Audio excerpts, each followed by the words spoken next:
या राणी, बसा.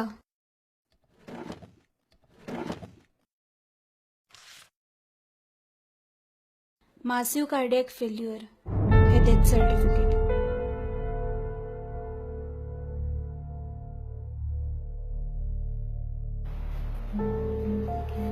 आजोबा, तुम्ही मुला मुलींना कळवलंयत का?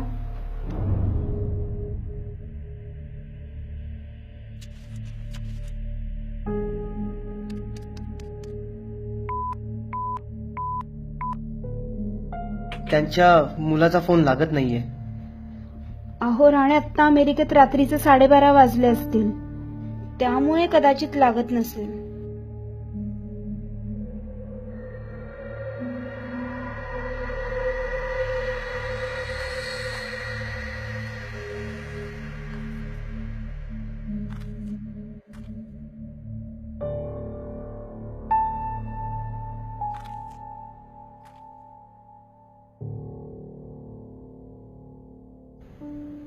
मी अमेरिकेत फोन करण्याचा प्रयत्न केला मगाशी. फोन काही लागला नाही. रात्रीचे 12:30 वाजले असतील तिकडे. माझ्या मुलीचा नंबर आहे का तुमच्या रजिस्टरमध्ये? हो, ती बँगलोरला असते ना, आणि तिथे आता दिवसच असेल. त्यांनाही फोन लावला होता मी, पण उचलला नाही त्यांनी. उचलला नाही? हा, ती डॉक्टर आहे ना, कदाचित ती ऑपरेशन मध्ये वगैरे बिझी असेल. मी पुन्हा एकदा प्रयत्न करतो.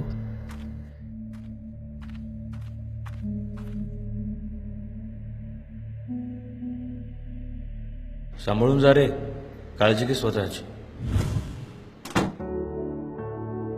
चला, केदारला अमेरिकेला पाठवायचं स्वप्न एकदाच पूर्ण झालं. हो ना, खरंच.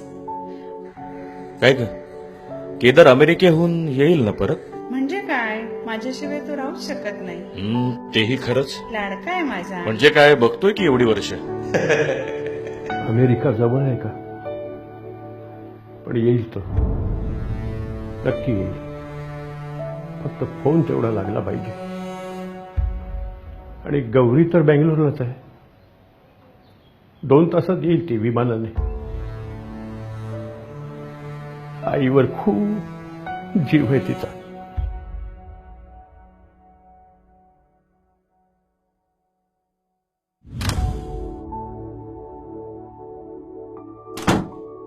आई, तुझी मुलगी आज डॉक्टर झाली. अरे वा, चला, म्हातारपणी आजारपणाची काळजी मिटली.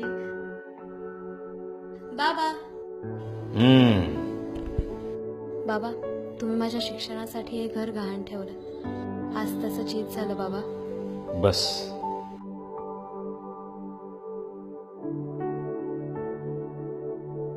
अगं, घर काय कधीही सोडवता येईल. आता तू डॉक्टर झाली आहेस, केदारही अमेरिकेला गेलाय. आता अशी 10 घरं घेऊ आपण, काय?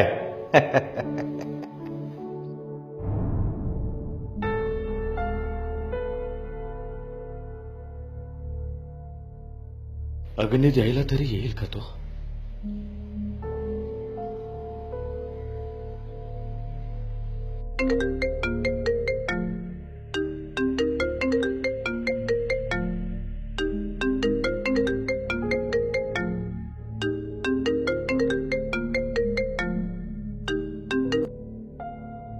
हॅलो, केदार काळे बोलतायत का?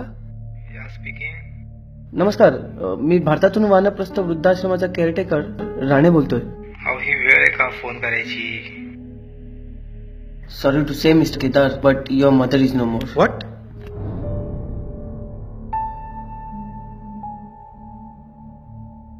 मी 10 मिनिटात फोन करतो.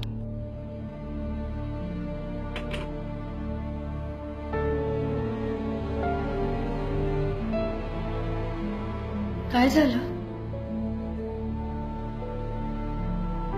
बोल ना.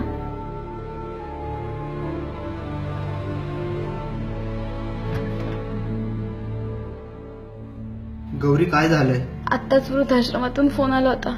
आई गेली, आपल्याला निघावं लागेल. तू शांत हो. आता आपल्याला 2 इमर्जन्सी ऑपरेशनसाठी जायचंय, आणि ह्या क्षणी आपण तिथे जाणार आहोत. पण आई, गौरी, तू एक डॉक्टर आहेस. Think practically.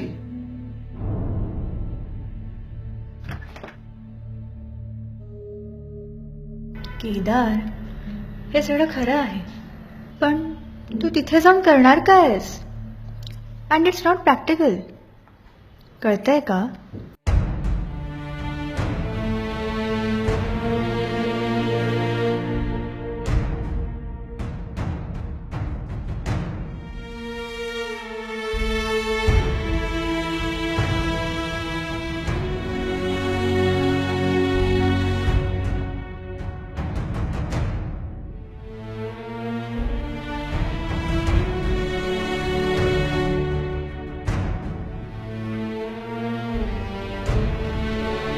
बाबा, माझं बोलणं झालं तुमच्या मुलाशी.